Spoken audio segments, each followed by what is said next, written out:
Welcome to week 76 of Misha Dianne Watch Santa Barbara. Hello. It's 1986, our third calendar year, although we're only halfway through our second year. We finished episode 366, originally airing Monday, January 6th, 1986. And I don't remember whether or not I saw this one when it first aired or not. Hopefully I did. Mary tells Mark that he's found his wife. She calls herself Janice Harrison now. Mary says, "Good grief! She's dating Mason Capwell." The gloved hand is revealed. Now, this actually surprised me. It's the husband of that woman that Mark McCormick is accused of killing through malpractice. He wants Janice to confess that she lied on the stand. Mason bursts in and knocks the man unconscious.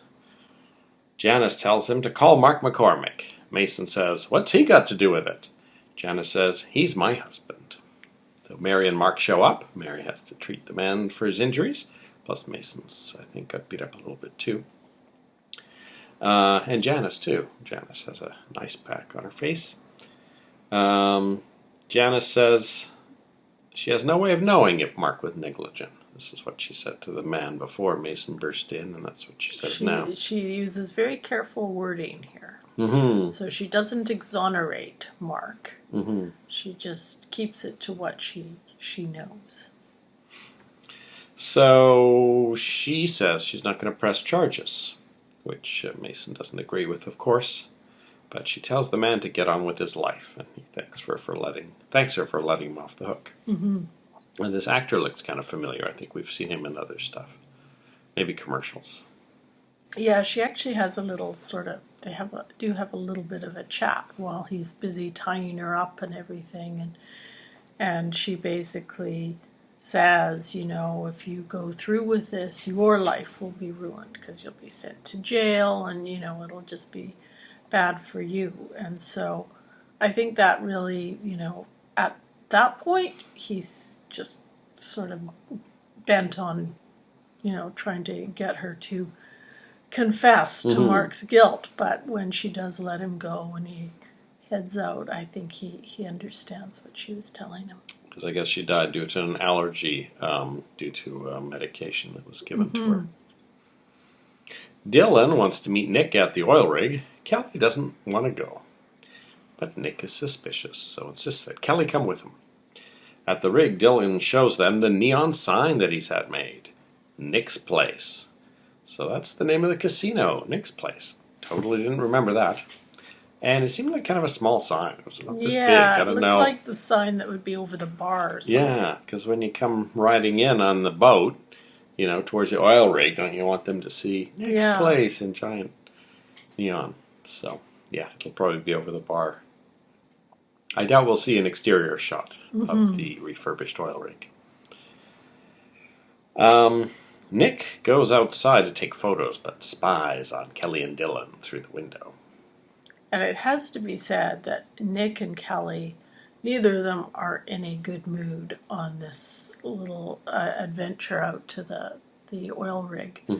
And neither of them are remotely impressed with the Nick's Place neon sign. Yeah. Kelly and Dylan start to argue. Kelly ends up saying, "Oh, this is just like the gold mine debacle." She doesn't think the casino is a good idea at all, or at least that's what she's saying to just get him out of town. Yeah. Later, Nick tells Kelly they overdid it on their fight. He says that things are okay between them before she and Dylan spent the night in the ghost town. She tells him that she loves him, but Nick decides to go for a walk. When he returns, Nick tells Kelly he's waited his whole life for her. So he seems to have decided to allow this to pass. Yeah, I wasn't sure, and I mean, that's the way it's written. We're kind of left wondering because Kelly keeps saying we need to talk about this. Even though she's been in a massive sulk the entire episode. And Nick says, we will, but I need to think first. And so he comes back. So we're just waiting now to hear what the result of all this thinking was. I don't know if Kelly's going to tell him anything. It doesn't seem like, I don't know. It doesn't seem like she's leaning that way. Kirk won't tell Eden his plan to catch the blackmailer. Instead, he sends her into the warehouse with a briefcase full of $10,000 while he waits outside to keep an eye out. They have walkie-talkies, and at one point, Kirk walkie-talkies in that he sees someone coming down the boardwalk. Oh no, he spotted me! He's running! I'm going after him! You go home! So, Eden doesn't know what to make of this, but we find out that Kirk's plan is that he's hired a guy. He's paid him $100 to beat him up, so Kirk can claim that he chased down the blackmailer and was beaten by him to, I guess, further remove suspicion that Kirk is really the blackmailer. So I thought it was at Buzz's. Yeah, but it turns out like Buzz's. It's actually not. It's a dive bar near the Figueroa Street Clinic, because that's where Kirk goes to get himself patched up. I think he's decided to put an extra degree of separation between him and telling Eden the story. So in the end, it's Mary who calls Eden and says, "Oh, Kirk just walked in here and he's been beaten up by someone." And I keep wondering, because we've kind of seen Kirk play this out for a little while, and there's been a couple points, and I think you pointed it out too, where you think, okay, well, that'll be the end of it. He's got her scared, and he's got her to, sleep with him or whatever. And this feels like it would be a natural ending point for this scheme, but I have a feeling he may still continue further with it. We'll see. Pearl wants Cruz to introduce him to Santana. Meanwhile, Cruz wants Pearl to find that guy that beat up Kirk and interrogate him. I wasn't really quite sure what Pearl was supposed to do with this guy legally. Yeah, I don't think any of the stuff Cruz is really doing is going to hold up legally. He says, Cruz says to Pearl, "You are a kind of guy that can present himself in a certain way." See, I would have thought it might have behooved Cruz, and I guess maybe it would be a bit dicey now that he's not on the case. But if he brought in, maybe got Pearl to kind of suss him out and then brought in the guy for just sort of general questioning to sort of nose around and get some information about, just like, oh, we had some suspicious incidents. What did you see? And just sort of read him that way, and then it would be legal. Yeah, I think Cruz thinks something is up and just wants to know what's going on. Yeah. It seems like he's using very complicated ways of doing it with Pearl. But. It's interesting that Pearl is interested in Santana. I think he's missed his chance there. I think Cruz and Santana are headed down a certain path. Mason has drawn up the papers that Gina requested and even had the judge confirm that they were good to go. And Mason and Santana signed the papers. Cruz tries to get Gina to reveal where Brandon is, but she still refuses to.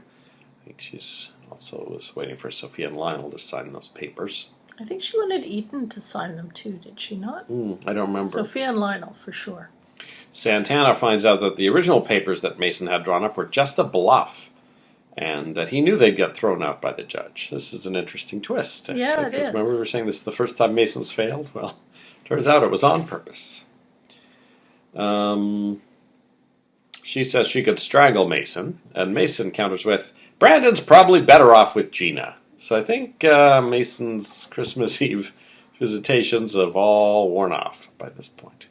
I think so, although I'm not, I've always said one of Gina's redeeming qualities is that she does really care about Brandon, so I wouldn't necessarily say she's a better mother, but, I do give her credit for caring about Brandon in her own way. Cruz tells Mason that he's turned out just like his father, which Mason doesn't like at all, and he comes back with, "Eden and Kirk slept together last night. I heard it, because I have the bedroom next door."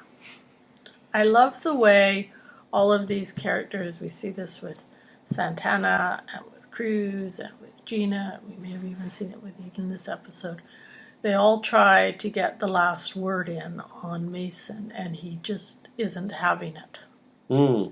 He's sort of the one character. Maybe Mary might be the exception in this, but he's the one character who sort of refuses to be shamed. And he's always got something in the chamber he can try to rebut with, even if it's not related to what the original, insult was against him. Yeah, that's one of the things I really enjoy about Mason.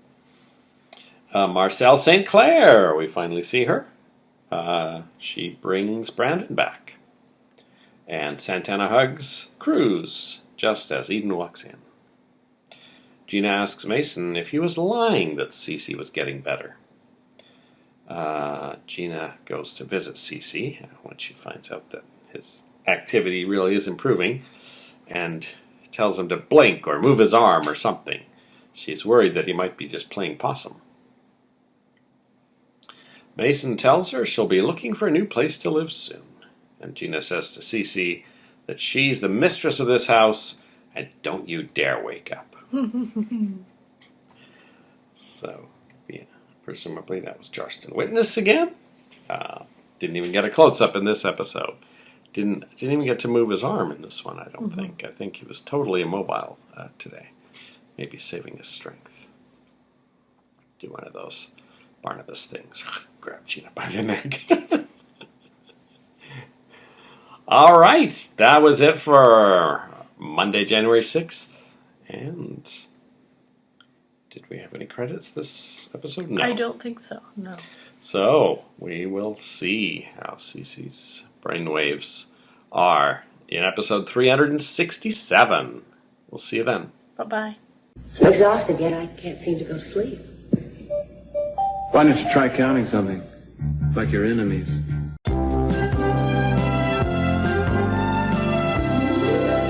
Welcome back. Hello. We finished episode 367 of Santa Barbara, which originally aired Tuesday, January 7th, 1986. At the Figueroa Street Clinic, Mary and Mark are patching up Kirk. Kirk says, "Don't they say a dueling scar is a sign of prestige?" Mary says, "Another centimeter, and you would have lost an eye." Pearl appears from behind a newspaper, and quite a little comedic appearance, and manages to get into the little curtained-off area that Kirk's in and say to him that he saw the start of the fight and was wondering what it was all about. And Kirk tells him that he was just trying to track down one of his foremen. So Pearl says, "Oh, I like the hands-on management style."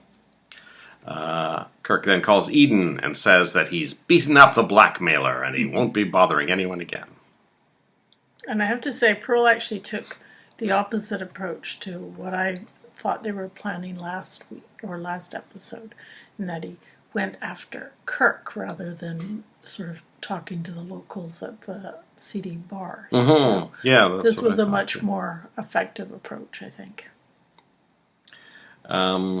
Eden does not appear in this episode. Cruz lights a fire in Santana's fireplace. She calls her place a house, and it is very large, so I'm wondering if maybe she's actually moved into a completely different place than she used to have. Which looks very much like her place. Mm-hmm. Yeah, it has a similar look to it. Maybe the apartment complex she rents from has houses as well. I don't know. Now, someone has taken away the Christmas tree and all the presents under it. They're there for Brandon. So I'm assuming maybe off screen, Sophie and Lionel maybe packed it up, or maybe Rosa came over. And don't know what happened to all those presents. Maybe they got to Brandon somehow. Yeah, because Cruz and Santana were out of town. Cruz convinces her to try talking to Julia about the custody of Brandon. He thinks if he knows Mason, that document can be overturned. Mm-hmm. He then takes her to a burger joint that they used to go to in high school, if not together. They talk about the one date they once had, where at the end of it, Cruz was too scared to kiss her. Mm-hmm. And suddenly Pearl shows up, grabs one of their burgers, kicks Santana out of the car so that he can update Cruz on the Kirk situation. So he tells Cruz about the meeting with Kirk. He says, I was John Barrymore. Cruz is a little underwhelmed by the limited amount of information that Pearl actually brings him, and has traveled this whole way to bring him. But Pearl does tell him that he's at the clinic, so Cruz decides to head over there. When he arrives, he sees Kirk and Eden kissing. As I said before, Eden's not in this episode. What he actually sees is their silhouette on the curtains surrounding Kirk's little examining area. It's an area we've never seen before. It's kind of off to the left of the main reception area. So, I don't know who was playing Eden. Jarston Witness, maybe.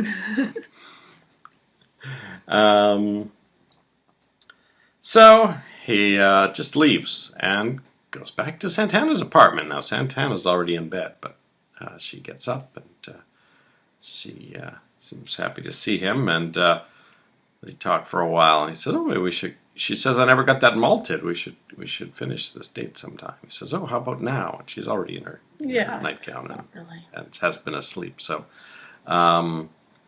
she declines, and after lingering for a while longer, he leaves. And then she changes her mind and goes to the door and opens it, but Cruz has already gone. And, you know, it's interesting when Cruz does come back to Santana's, he sort of, you know, after seeing Eden and Kirk together, he sort of says, you know, it really is time for me to move on, because Eden's, you know, married. She seems to be happy. You know, I need to move on with my life. So, so I think Cruz and Santana are going to be a thing. I think so. They're both interested. They're both interested, and they've both got kind of a common quest between them to somehow get Brendan back into Santana's care.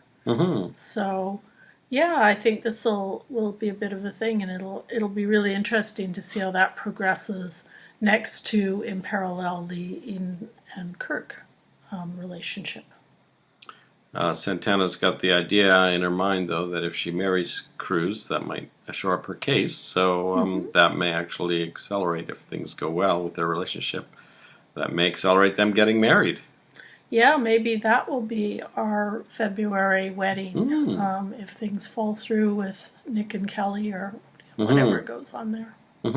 Yeah, we've got, 2 potential weddings in February? Yeah, we will see.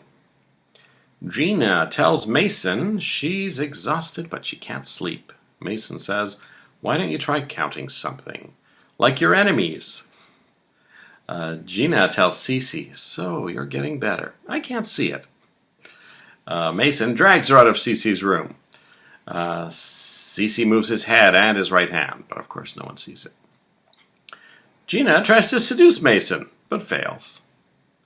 She mentions, first it was Ginger girls, and then your father's nurse. Who next? Doorbell rings, she opens the door, and there's Janice. She's next, says Gina. Janice tells Mason that the man contacted her again. This, of course, is the gloved hand, who has no name, and neither does his wife. And the man wants to meet her. Mason thinks this is a terrible idea and says he'll take her place. But I think it's more than just being worried for Janice's safety, because I think he thinks he could maybe use something against Mark. So Janice gives him the address of a dive bar. Now, at one point while watching this, I thought it was going to be the same dive bar where Pearl was going to go to try and interrogate the other guy, the guy we thought he was going to interrogate. It may well be that same dive bar. I'm not sure if I saw the same neon in the background, but it was actually quite a small area they showed us. So, surprising amount of dive bars in the last couple episodes of Santa Barbara, and they all to me kind of look like buzzes, which apparently is not enough of a dive bar to be a dive bar since they're holding New Year's Well, I parties think there. because the Figueroa Street Clinic is supposed to be in a bad area, and Buzz's is down by the waterfront, I think they kind of had to come up with another location that's, Yeah. closer to the badder part of town, I guess. So she gives him that sheet of paper. Mason goes to the bar and meets the gloved hand man. Still doesn't learn his name or his wife's name. And the man tells him that his wife would never have forgotten to mention her allergy to Dr. McCormick. In fact, they were discussing it before she went in, that she would talk to him about it. So Mason asks, what does he want? And he says, justice. Mason says, I'll see what I can do. I don't know how much Mason really wants to help the man, but I know he definitely doesn't like Mark. So, Mark tells Mary that woman never mentioned her allergies to him, and Mary believes him. Mason arrives and tells Mark, it's impossible that she would forget to mention her allergies to you. And Mark says that Mason's just trying to ruin him. Mary tells Mason to leave the clinic forever. Mary asks Janice if she's really interested in Mason. No, sorry, Mark does that. Mark says, are you really interested in Mason? Back at the Capwell mansion, Mason tells Mary that he believes Mark tampered with the hospital records that show that the lady didn't mention her allergies. But Mary says that the hospital board has already investigated the whole thing, and they didn't find any anomalies. I think we might find some anomalies. I think Mason will dig and find something. Yeah, it'll be interesting to see. I mean, certainly my impression is that there is something nefarious there, because Janice was willing to divorce Mark over having to play a role over it. And I think she genuinely, from their conversation, believes that he did something very wrong.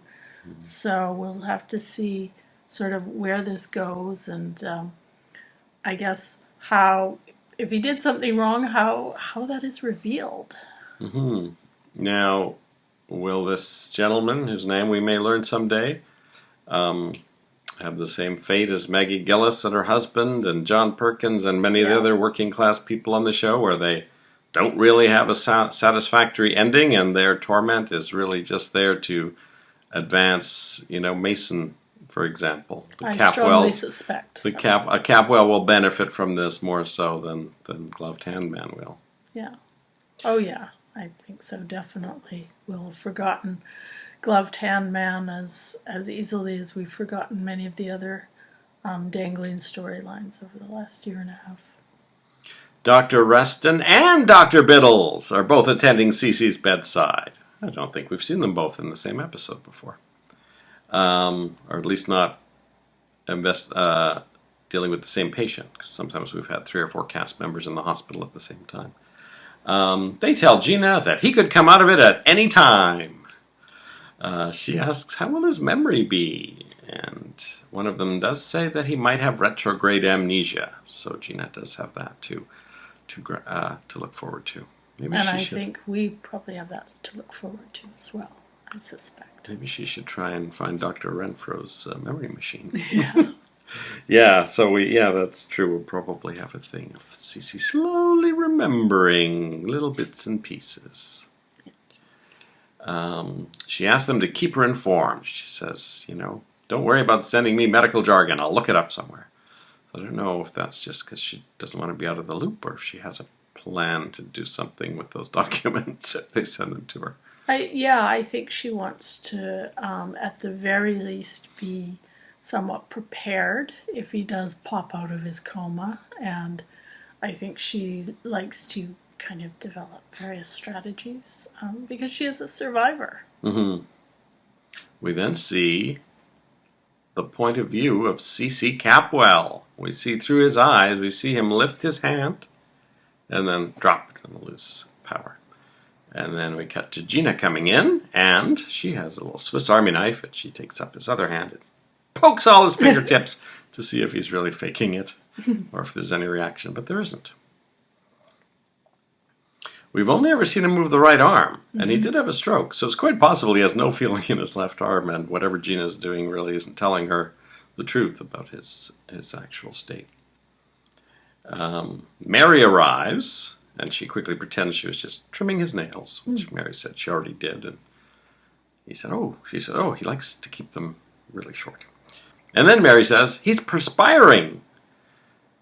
Gina, of course, is starting to freak out by that. And Mary says, it means his body's getting back to normal. So how much longer do you think Cece will be in this almost coma state now? Well, I guess the question is, will they kind of draw this out till sweeps? Wake up during the wedding or something? Yeah. I mean, I feel like they could draw it out if they wanted to, but they're definitely kind of ramping up as well. So, Could there be another attempt on his life by Gina to try and get him back under again? Yeah, I mean, that's one way they could draw it out. Plus, they're going to have time. I'm assuming they're going to use the time between the two sweeps periods to actually build this casino and get the casino going as well. I wonder if Gina would try and find a drug that would make it seem like Cece's still in a coma, even when he has started recovering, so that she can keep him unconscious. Yeah, I really liked the way she is able to kind of switch gears so quickly to when she's talking to the doctor. She actually manages to switch into a mode where it sounds like she's a very concerned wife who wants as much information as she can get. So I do think she will try to use that information in some way to either prepare for Cece waking up or to prolong him being in a coma, or both.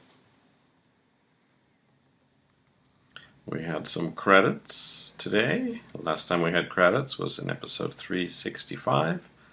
All the same main cast is there. Janice Harrison as Kathy Showers there in the second section.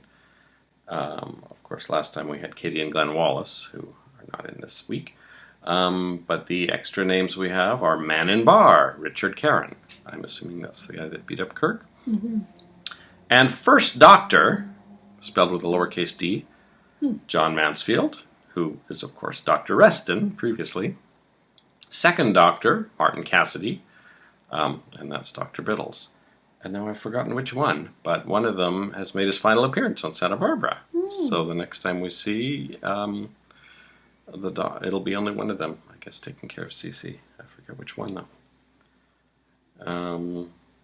Cerebral Tracer, furnished without an H. So another misspelling in this credits, furnished by CNS Incorporated. So I guess they retype these manually every time on some sort of machine. Yeah, that makes sense. So typos do get into these credits sometimes. And that's probably why I didn't know how to spell Hans Riker's name properly. All those years ago. There's a U in it, apparently. And that is it for episode 367. So it's a Wednesday episode coming up. Wednesday's usually a slow day in soap opera land. So we'll see if anything interesting happens after we watch episode 368. Bye. Bye-bye. Don't they say a dueling scar is supposed to be a mark of prestige? Hey, Kirk, if that cut had been a few centimeters in the other direction, you could be missing the vision in one eye.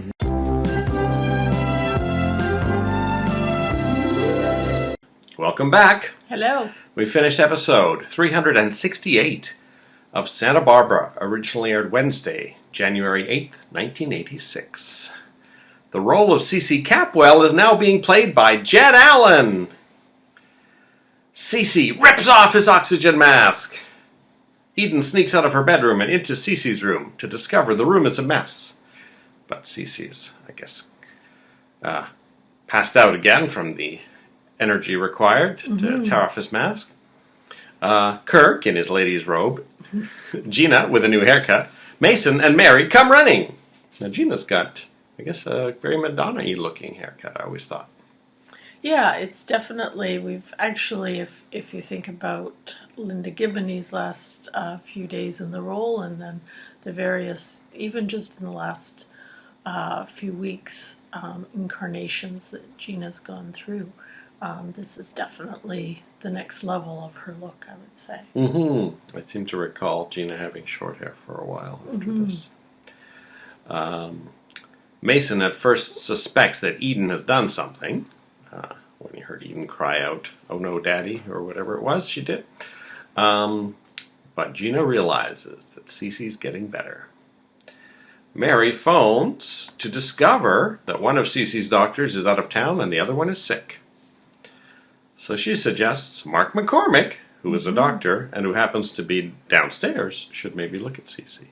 Now, there's a bit of an argument between Eden and Mason over this. Mason doesn't want Mark going anywhere near Cece, but Eden okays it. So, while he's up there looking at Cece, Gina spots Mark's medical bag and takes a syringe and a vial of an unknown liquid from the bag. Yeah. And it's actually sitting unattended in the room and then in the hallway as well. Mm-hmm. And it should be noted, and maybe you haven't noted further in the notes, but the other person who notices this unattended bag, of course, is Kirk. Mm-hmm. So, It's not entirely clear how certain he is that Gina was eyeing the bag or not, because Kirk actually went in and out quite a lot. The other nurse went in and out quite a lot. Gina kept getting, having to abort her attempts to look into the bag several times. So, Mark, much like the other doctors, says, "Oh, pretty much anything could happen." Gina prompts him about amnesia a couple of times, and he says, "Oh, he might have amnesia." which I view as perhaps a little bit of a taste in where this might go in the future. If Cece has amnesia for a while and is slowly starting to remember bits and pieces. Kirk tells Gina she'll lose a lot when Cece recovers. And Gina tells Kirk that Cece is very possessive of his daughter, but Kirk says that they've got a good marriage. I don't know who he's trying to convince there. Mary has a little chat with Cece while she's alone in the room with him. She says she used to love Mason, but now she loves Mark. So one wonders how much of this Cece is absorbing. Mason calls to get a guard to put on Cece's door. He tries to get the police department to offer one for free, but they say no, you should just get a private one. So by the time the guard gets up there, Gina has managed to slip into Cece's room. She fills the syringe. Now, I can't remember what medical background Gina has. What might be in that syringe that a normal doctor would carry around in his bag. You wouldn't have, too many exotic things, I wouldn't think, for, an emergency bag. But you might have antibiotics, which wouldn't be useful in this case. The only other thing I can think is a sedative. That might be a common thing. So she may just knock Cece out to give her time to think.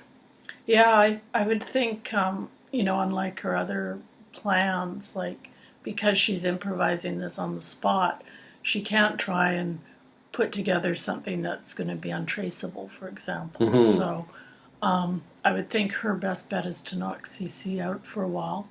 If it's an overdose and it kills him, or almost kills him, then her next bet, especially if it's traceable, which I suspect it would be, is to then throw the blame back on Eden. So that might actually be another chance for her to kind of push Eden away as well, depending on how this works out. Yeah, I think there are just too many people wandering around the house right now. So maybe she figures if she knocks him out, she can maybe come up with something by the middle of the night when there's only a night nurse on attending Cece. One thing I was trying to remember when Mary was talking to Cece, and it's interesting how Cece has become this sort of confessional vessel for so many people, but it almost, when she's talking to him, it almost makes it sound like she never really knew Cece. And of course she did know Cece before. They were, sort of on opposite sides of the aisle all through the Christie trial. So I just found that really kind of interesting. I actually had to think to myself a little bit as I was watching it. She did know Cece, yeah? Yeah, I was thinking too. I didn't think back quite that far, though, because I was typing away, and so put it out of my mind, but glad you brought that up. So what do you think of our new C.C. Capwell, from what little you've seen of him? Well, he seems a bit younger to me, His hair is darker. got more vitality. It looks like they've maybe grayed his hair a little bit, almost. And he does seem to be, we'll see when he's actually standing up, but I would say he's taller and finer boned than the last one. So actually a very different physical type. The brown eyes, of course, Charles Bateman has very light blue eyes, so a lot of physical differences. Mm-hmm. We haven't really seen the performance yet, so can't really comment on the different performance styles he brings to the character. There are a couple of interviews with Jed Allen on Santa Barbara Online, and there's also an excerpt from his autobiography, so it's well worth reading. I will just read a little bit related to the recast from, I believe this is from his autobiography, and I'm just, I've edited together this so it reads quicker, but this is not a word-for-word reading of what's in the book. He had no idea he was being replaced. I was amazed that the show's executive producer, Mary Ellis Bunham, who went on to create The Real World, had never said a word to Charlie about his ensuing departure from the show. I suppose she was too busy planning her upcoming Christmas party, to which I, as Santa Barbara's newest cast member, had been invited. Want to know who else was invited? That's right, the other CC, Charlie Bateman. I couldn't believe it when my old Days of Our Lives pal walked through the door and noticed me standing there at the bar, cocktail in hand, big as you please. "Hey, Jed," he said casually, not having seen me since our Days of Our Lives days. "What are you doing here?" You could have heard a pin drop as word spread through the formerly festive party like fireworks. Everyone else in the room, including myself, knew Charlie was out. The only one who didn't know, it seemed, was old Charlie. I wanted to tell him. I didn't want to tell him. I had to tell him. "Charlie," I said, after he'd gotten his drink, "can I talk to you for a minute?" That is a highly unprofessional work environment. I would hope at least an assistant or someone got, I don't know. I mean, it's really the boss's job, though, to take on that. I mean, this sounds a lot like what I've heard about on Days of Our Lives, even going on to this day, so.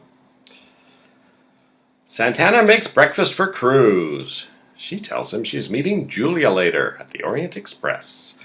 Later, Julia tells her it will be expensive to find evidence against Gina. She'll need to pay a private detective. I'm wondering if this will be more private detective work for Nick? Or maybe Pearl. He seems to be well suited to this kind of thing. Well, and she does have something of a relationship going with a current real police detective, too. So. That's true, too. Julia asks if there's anything going on between Santana and Cruz. I think she spotted, what was pretty obvious, I think. Cruz and Eden end up sharing an elevator as he goes up to the Orient Express to meet Santana. Cruz joins Julia and Santana, and Cruz says, "Lunch with two major foxes at the same time." That's a little bit of a spark of the very, very early Cruz. We met back when he was busy being introduced and, had this reputation as a ladies' man. This is how people talked in the 80s, kids. Eden is meeting with 3 men from the Capwell board to tell her that Cece's recovering. Now, Mason had urged caution about putting this info out there right away before they really knew exactly what Cece's status is. But Eden was gung-ho about telling the board how great it was that Cece is coming out of it. But Mason pops up from around the corner to remind the board of just how lousy Eden's been as a fill-in while Cece's been in a coma. Having gotten Mason out of her hair, Eden promptly runs into Santana, who says to her, "You chose Kirk. All I'm asking is that you don't try to have it both ways." So Eden's ends up missing her elevator because she's got a lot to think about. She's got a lot to think about with Cruz and Cece and Capwell Industries. Brick sees that Lionel is putting on an exhibit at the museum. Amy asks him to leave the Lockridges alone for one day. And Brick says, I'm not going to do anything crazy. Now, Brick is seething through this entire episode, so I have a strong feeling, there's a couple points in this episode where he does, in fact, almost do something crazy. I have a feeling he's going to be on the crazy train for a little while. At the museum, Warren notes that the paintings and sculptures all have a unifying theme. The exhibition is called The Ethereal Woman. And it's all paintings and sculptures of women that Lionel has collected over the years, with one very special painting hidden under a cloth.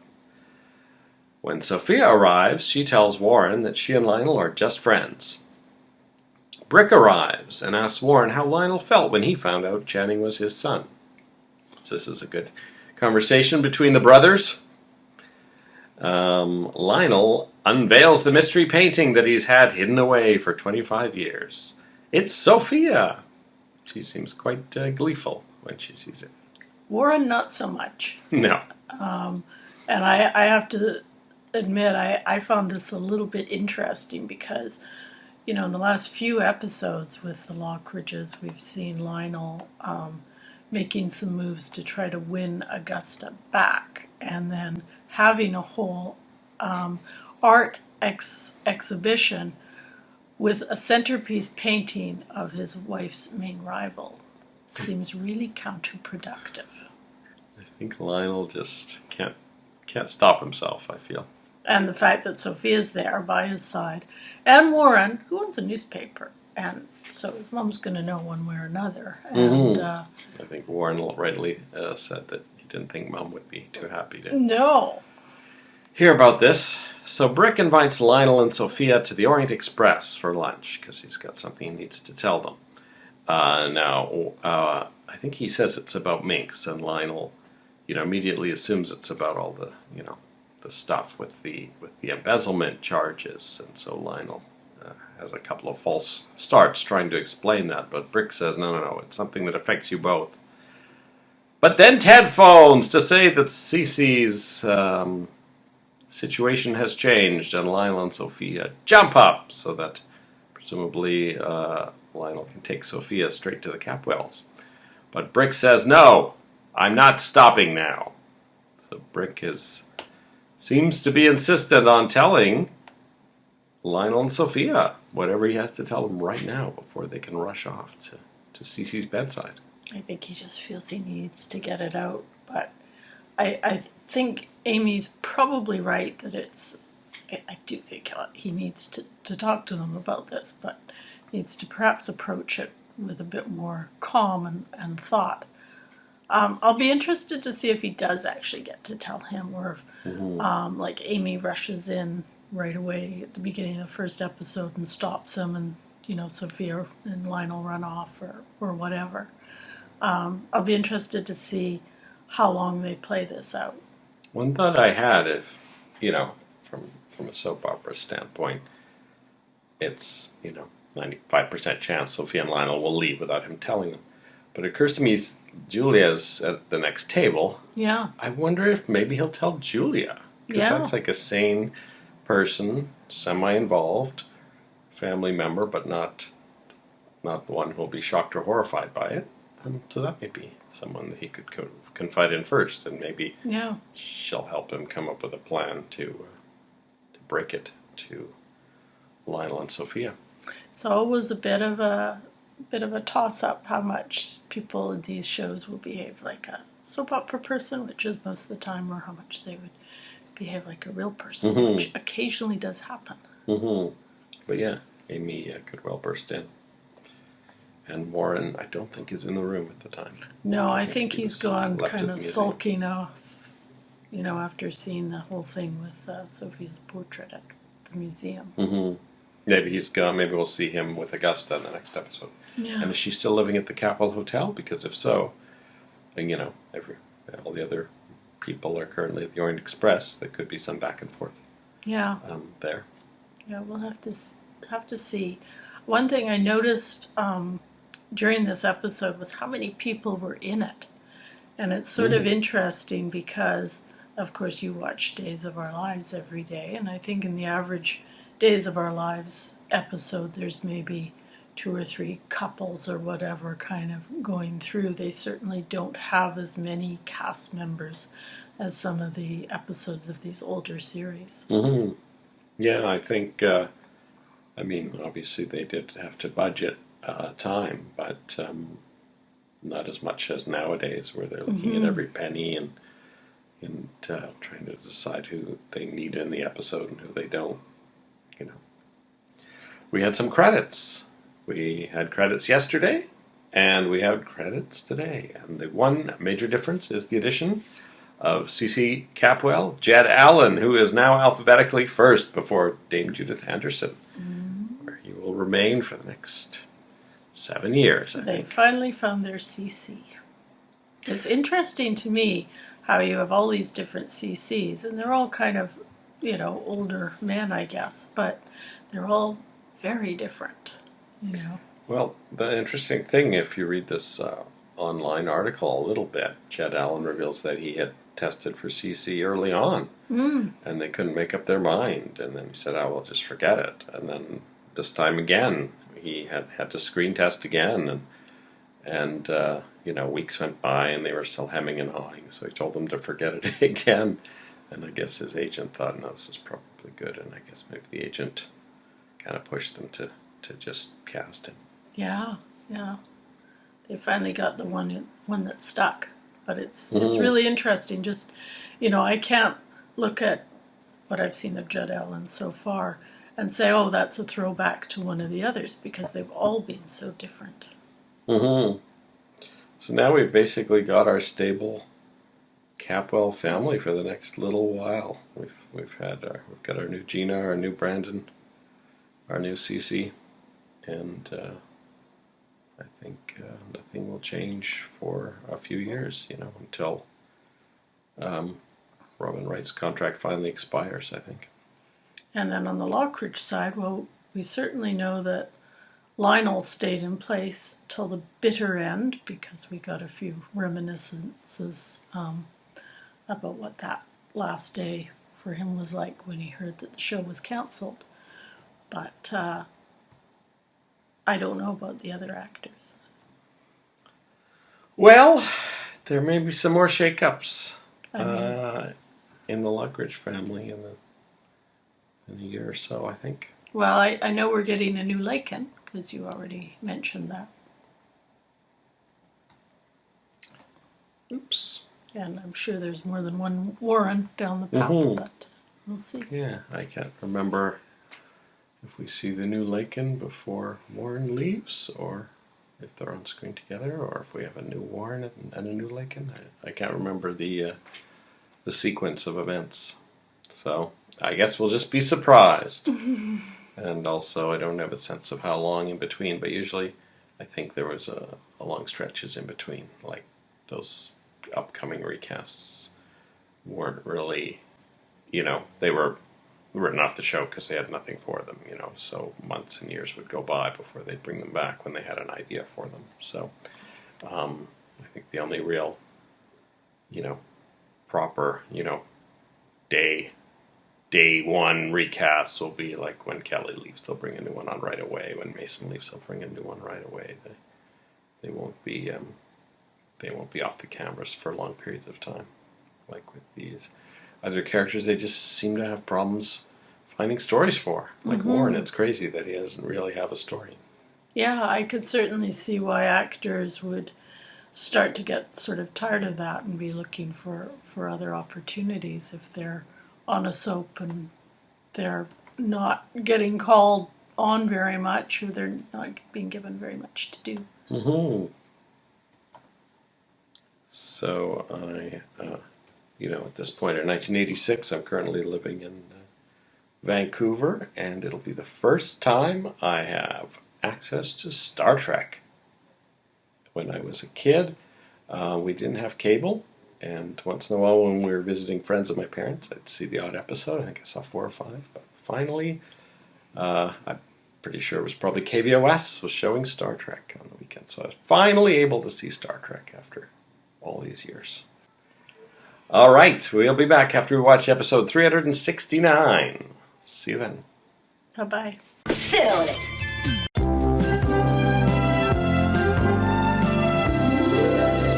Welcome back. Hello. We finished episode 369 of Santa Barbara, which originally aired Thursday, January 9th, 1986. Gina is about to inject Cece, and the guard finds her and kicks her out of Cece's room. She comes back later and tells him she's checked with a lawyer and that by tomorrow he'll be out of a job. Then she tries to seduce him. This actually, to me, had shades of her ongoing relationship with Mason, where she is constantly threatening him, which I believe she does in this episode, actually, and trying to get him thrown out of the house and then seducing him. Mm-hmm. So the guard does not appear interested. Mason witnesses some of that exchange and tells him he can go for the rest of the day. And then he says to Gina, well, I guess I'm off duty now. But she's no longer interested. Brick follows Lionel back to the Lockridge mansion and tells him that he's his son. And Sophia is not in this particular scene. No, they split up when they left the Orient Express. Yeah, Sophia yeah. went back to the Capwell house. So someone that everyone thinks is long dead has made a miraculous reappearance. Yeah, and it's actually really, really interesting. We were sort of wondering who would be the, first major character to find out. Mm-hmm. And I'm not entirely surprised that it's Lionel, because Brick has already got a bit of a relationship with him. But yeah, it was just interesting how quickly it did play out. Mm-hmm. And definitely, if one of their main purposes is to drive a wedge between Lionel and Augusta, this is a rapid way of getting that started. Because Yes. by the time, I'm sure Augusta will find out very quickly after this episode.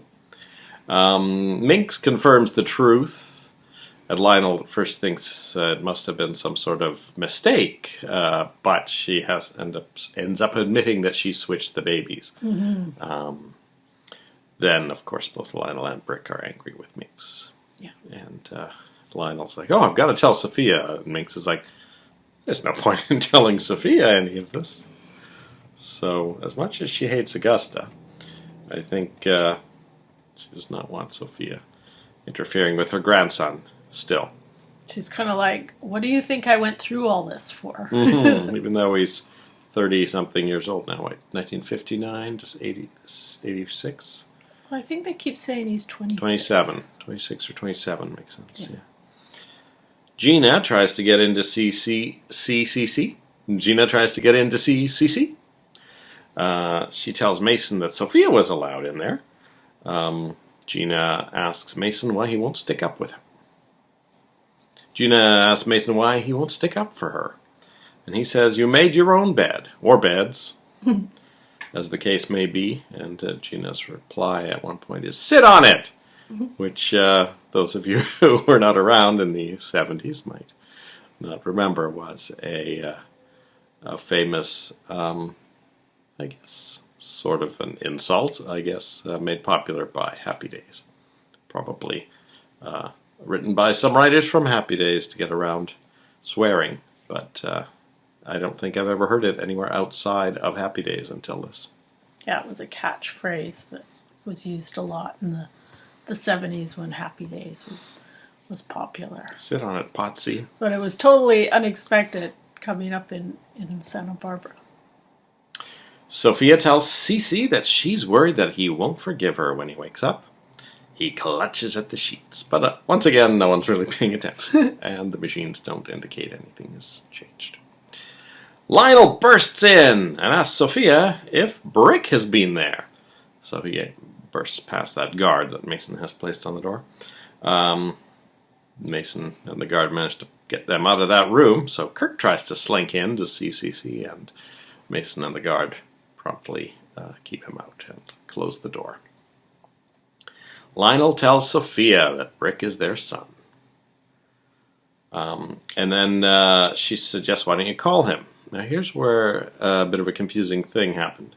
He says, I'm sure he's still at the Orient Express, which clearly is not true because they were just at the Lockridge house together. And even though he did storm out, he didn't say he's going to the Orient Express, and certainly not he's still at the Orient Express. So, in any case, guess where he is? He's at the Orient Express, and that's where Sophia manages to reach him. So I just mentally thought maybe there was a conversation between him and Lionel on their way to the Lockridges, where he said he was going back to the Orient Express once they'd had it out with Minx or something like that.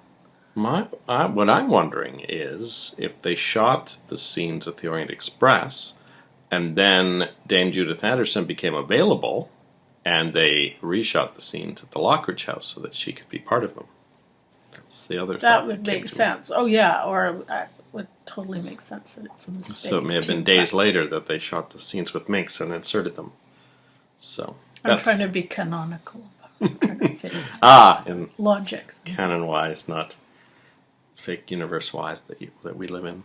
But I thought it was actually really interesting the way Lionel broke the news to Sophia. I was kind of wondering how that conversation was going to go. And he sort of says it like, well, you know, there's some good news. Our son's not really dead. Yeah, it's one of those conversations where the other person is confused for a little while and keeps jumping to different conclusions at first. So no one can ever relay news in a soap opera quite in the correct sequence. Well, and also, I'm sure you've noticed it's not quite as much in this soap opera, although it is present in this soap opera too. But if you ever watched soap operas, a lot of it is kind of directed as if it were on stage. So characters are often facing the camera or facing the audience when they're having conversations, which is not, of course, how real people talk at all. Yeah, when I do my little extras, I'm looking for nice screenshots of people's faces. Quite often, there's only one person with their back slightly to the camera, and everyone else is facing the camera. Yeah. And, it's very rare that you find a scene where you can't at least, get a close-up of one of either person. Sometimes you can't get both of them in the shot at the same time if it's just two people talking, and it's one of the cramped sets, but generally they do follow that. That's why it's so surprising when we see things like that extra wall on Sally's apartment that the stalker was looking through, and sometimes we see that extra window on the camera side of the Capwell atrium, but it's pretty rare. So Sophia agrees to meet Brick at 8 p.m. at the gazebo. Sophia takes the intervening time to go and confront Minx about keeping her son from her. And Minx says, oh, well, he was my grandson. And they insult each other for a while, questioning which one is the more immoral. And then Minx does point out that because of her, Brick is still alive. At the gazebo, Brick tells Sophia that he wants her and Lionel to stay out of his life. Mm-hmm. And she says, well, then why did you tell us? And he says, well, I don't like secrets. Which does sound believable based on, the last year of Brick being angry at Minx's secrets, but it seems a little bit naive to think that they're going to want to stay out of his life, knowing that he's their son. Yeah, I think this is, I feel like Brick, and we do see, from the past that he does sometimes have this tendency where he'll say something very, very straight on and probably believe it, but sometimes there's more going on under the surface. And I think in this case, because one of the last parts of this conversation is, he says something like, well, Sophia says, is there anything we can do for you? And he says, well, there is something, but I don't know what it is yet. So I think, even though he's very angry and he really doesn't want them in his life, or he feels that he doesn't, and he's just doing this because he doesn't like secrets. I think he actually is looking for some kind of a deeper connection, or he does want something more out of this relationship, but I just don't think he's processed it enough to really come to terms with what that is. Yeah, I'm trying to think what he could have had, in mind there. But be interesting to see. Now I'm wondering who Lionel will tell next. I'm thinking Warren, just because it might be. But then he did mention, Warren hates Brick, or doesn't get along with Brick, either today or yesterday. Maybe in the discussion with Sophia, he mentioned Warren doesn't really get along with Brick, but with like him being out of town, it's either going to be Augusta or Warren, unless he ends up talking to a Capwell accidentally first. Well, I would think, obviously Augusta and Warren are going to have to find out eventually. I would think perhaps a way he could handle that situation would be to bring Julia in as an ally and maybe help her soften the blow a little bit. Yeah, we don't see a Lionel and Julia scenes much. It'd be nice to see them have some scenes together. I think on the Capwell side, maybe Sophia might tell Ted first. Yeah, that would be an easy one. Because he doesn't really have much to do as a character on the show. So it'd be nice. It makes sense for the writers to bring him in as the first person to find out, so he can freak out a little bit. Yeah, I think that would be the easy choice. Eden is very caught up with her situation with Kirk and her conflicted feelings with Cruz and the whole thing with CC. Kelly's off in her own situation with Nick and Dylan. And it'll be interesting to see how this is related to Mason, because in some ways he probably shouldn't really care that much, because he wouldn't be a blood relative of Brick's, but still. And then also Gina, because now Brandon's not related to anyone except Santana. Sophia might think this might be a way to get Gina out of our house. Yeah. So maybe she'll actually tell Gina first, just to try and speed some things along there. Yeah, I don't know. It'll be really interesting. And when CC is back to, being his functional self, it'll be interesting to see if that has any impact on Sophia's relationship with CC. Yeah, it'll be interesting to see how much CC, remembers when he does wake up. Speaking of Kelly, she meets Dylan at the gazebo. Since they had the gazebo set ready, I guess they figured they'd have several characters meeting there. She tells him that Nick knows something. Dylan says that he's got an idea to solve this all. And it's the same idea he's had before. Mason sees Dylan leave and offers to help Kelly, but she thinks it's all a scheme to get her vote, which is interesting because Mason actually seems to be trying to help Kelly navigate this because he likes Nick and doesn't want her to recognize with Nick. Yeah, and it's actually, that's an interesting thing, that Nick is a little bit like Ted in that he's one of those characters that everyone kind of likes, including Ted, by the way. So I know you'll talk about how the progressions with the Nick, Kelly, Dylan triangle this episode, but it will be interesting to see how everyone reacts to this ongoing drama. So cut to Dylan packing his bag. Nick then is seen showing Kelly the photos he took of her and Dylan on the oil rig, and he does bring up the thing I mentioned that he talked to Kelly about months ago, about how you can see in people's eyes what they're thinking. And he says, there's a secret in their eyes. Dylan arrives before Kelly has to defend herself against that, to tell everyone he's leaving town. And Kelly, I think, manages to avoid an awkward hug, and Dylan says goodbye.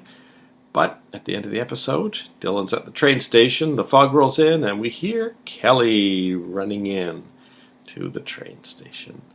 I guess she's going to tell Dylan, don't leave.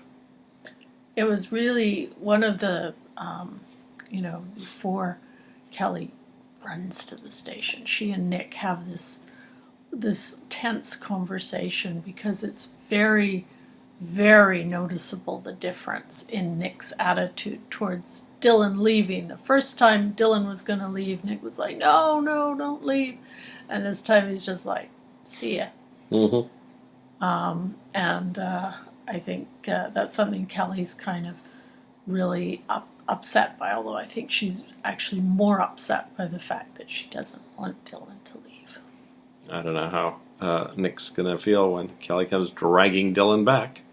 Yeah, I was wondering and I know they're supposed to be passionately in love, so they're not thinking strategically, but sort of what the plan was here, because dragging him back is just going to make things worse and worse between her and Nick. So, and what's the pretense? Dylan's already said he's going to go. Mm-hmm. She could shack up with him somewhere else, I guess. That'd just blow up the thing with Nick. I almost wondered if she might get on the train with him. Yeah, I guess he did have a goodbye scene with Sam, too. He Yeah, I mean, he's he's Express already to say given, bye, so... He's already given the casino to Sam, basically, hasn't he? Mm-hmm. Yeah. That would be weird if she ran off with Dylan. Although, it seems like a Kelly Capwell thing to do, so maybe. Well, we have already seen the running off on a train thing before, way back when Lionel was rushing after Dominic. Or they'll end up in that same hotel that Dylan was hiding at when the government men were looking for him. Cece gets out of bed! That was a long, laborious scene of him, righting himself and testing out his clearly weakened muscles.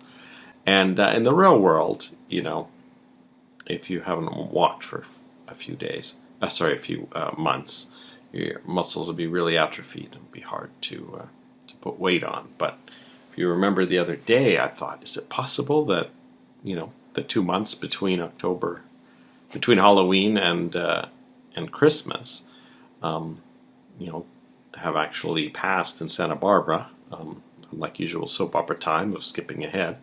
And then maybe Cece's actually been secretly exercising his muscles, for the last couple of months since he first started coming out of his thing. And maybe that explains why he seems to be able to put a little bit of weight on them. He does try to get up and sits back down quite quickly and loses his balance. But maybe we can postulate some additional instances where Cece's actually been secretly trying to get his strength back so that he can leap out of bed and shock the people who need shocking. Shock whoever is trying to kill him next, basically. So that would be interesting. Yeah, so when I saw him kind of hobbling up, I thought, oh my goodness, Gina's going to have to run in and cosh him over the head with something really quickly because, just very, very deceptively injecting something into his IV is not going to work anymore. I guess she sells that thing in her purse, that syringe. Yeah, she could stick that in him, I guess. And that is it for a Thursday episode. We'll be back after we watch the Friday episode number 370. We'll see you then. Bye-bye.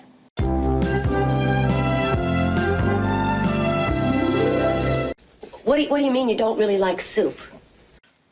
Welcome back. Hello. We finished episode 370 of Santa Barbara, originally aired Friday, January 10th, 1986. Before we start talking about the episode, we're recording this on December 26th, Boxing Day, and yesterday we had a Christmas brunch at a restaurant in Vancouver, and we were happy to be seated next to the pianist, or I was anyway, and just before he went on his break, he played the theme from All My Children. So that was a soap opera related encounter that we had. And just before that, he played Do You Know What It Means to Miss New Orleans, which technically is also a TV show theme song because it was used as the theme from Frank's Place. So who knows? It may have been all TV show theme songs before we got there. Yeah, if we had had an earlier sitting, maybe we would have heard other theme songs. Mm-hmm. But after he came back from his break, it was all Christmas music. So I think we arrived at the right time. Dylan says goodbye to Kelly at the train station. But then we find out it's all Kelly's dream. So we don't know where Dylan is at all. Kelly tells Nick she wants to go to Hawaii today. Then Cruz arrives to borrow a James Taylor album from Nick. Then Sam arrives to report an oil leak on the oil rig. So Cruz offers to help. Nick and Sam end up going to check out the oil rig. And they find Dylan there. He spent the night on the oil rig, and he decided he didn't want to leave Santa Barbara after all. Nick is somewhat angry and doesn't really believe Dylan's explanation that he just wants to be Nick's best man at the wedding. Nick goes back and tells Kelly that Dylan is still in town, and she says she kind of wishes things would go back to the way they used to be. Then she scowls as Dylan arrives at the door. So, basically, nothing has changed in Santa Barbara. Yeah, we got quite a build-up to what would have been a happy moment for many of us with Dylan leaving the show forever, but no, it was not to be. And I must say that Nick and Kelly don't seem that much happier about it than we are. It's like a merry-go-round that ended up where it started. Cruz and Santana recall a double date they went on 9 years earlier with two other people, Barry and Annie, each wishing they were on a date with the other. So Cruz takes Santana on a reenactment of the date. They end up going to the drive-in where the same movie happens to be playing. It's probably what gave Cruz the idea when he saw that. And then to continue the reenactment, they move on to the beach, which turns out to be quite cold in January in Santa Barbara. So he says, well, at least let me play the song that I brought. And so he plays Fire and Rain by James Taylor, which we heard several times, I think, in the episode. Yeah, so they got made their money's use worth. of their permissions. Yep, and cold as it is, they end up kissing on the beach. You know, I was doing a bit of thinking about this, and I was trying to do the math because Santana was 16 when she gave up Channing's baby, right? I don't recall how old she was. I think she was. So they would have been pretty young when they'd gone off on this date. I don't know if she was 16. That age doesn't sound right to me. What age did you think she was? Because Santana's way older than 21, isn't she? Yeah, I don't think that's right. I think they, at best, at worst, they were in 12th grade, if not also a year after high school. Well, maybe we can check on it. Anyway, I always thought she was a bit younger, but at any rate, when you kind of think back to the kinds of things you're doing in high school, you can see why this wasn't a hugely successful date. And if it was in January on the beach, Yeah. it would have been equally annoying. The nurse discovers that Cece's IV has been pulled out, and everyone from Kirk to Eden offers their theories as to what could have happened. But this just makes Mason want to redouble the guard, but he does let Eden in as long as Kirk doesn't join her. Kirk tells Gina he's got to take Eden away from all this for a while, which Gina thinks is a great idea. Gina books herself a ticket to Brazil. So she is Interesting. on her way out. Kirk books a vacation to Lake Tahoe and talks Eden into it, fairly easily, I guess. Cut to Lake Tahoe. They've had a fun day skiing, and they're snuggling up in their hotel room.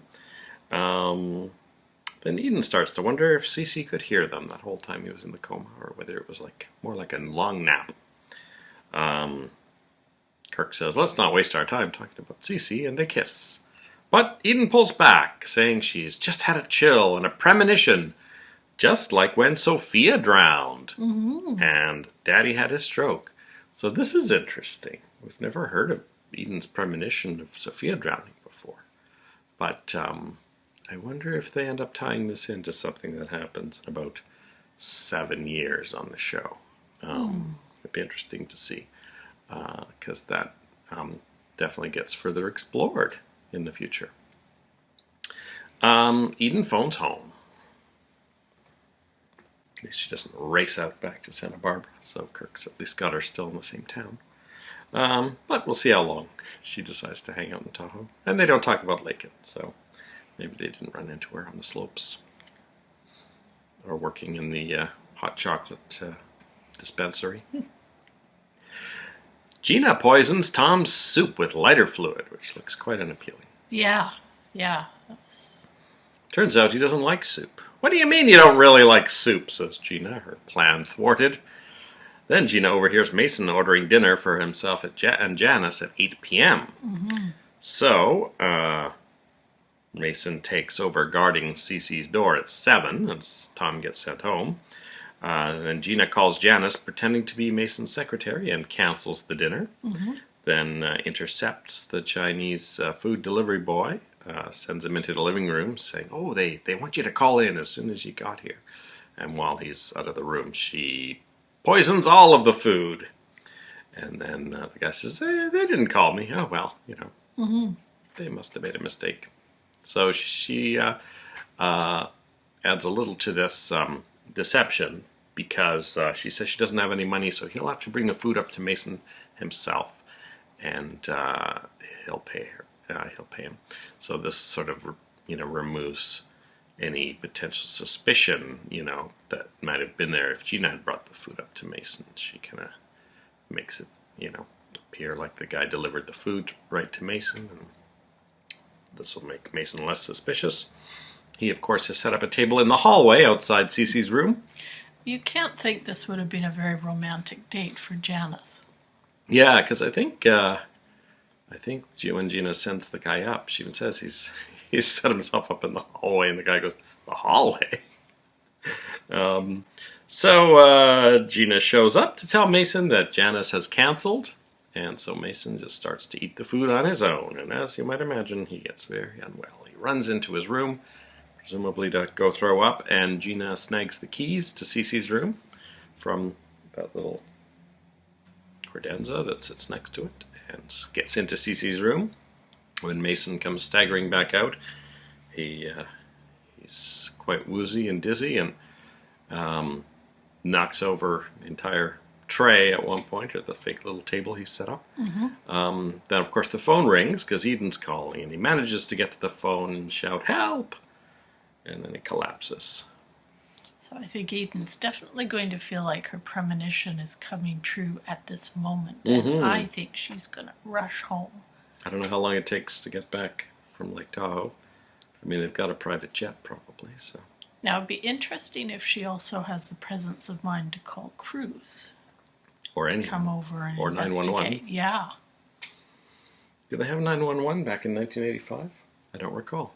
I'll have to look into it. The first time I heard 86. it was when I watched, I think it's Down and Out in Beverly Hills.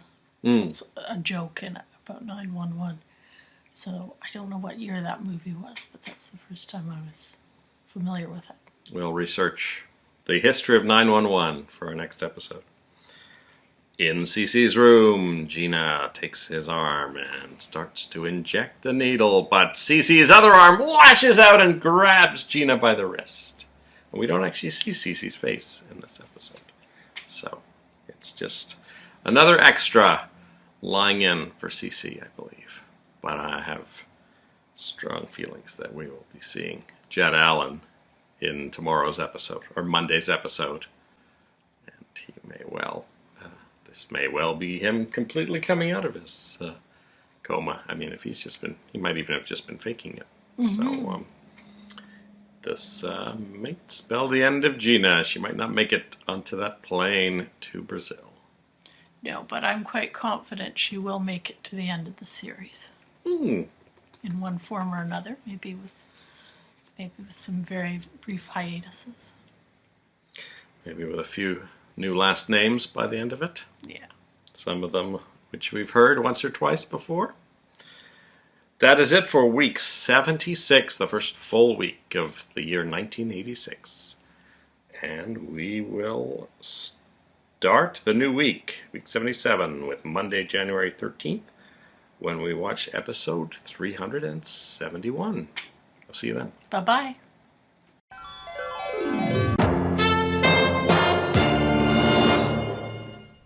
I mean, I never had it so good. Lunch with two major foxes at the same time. It's gonna spruce up my reputation.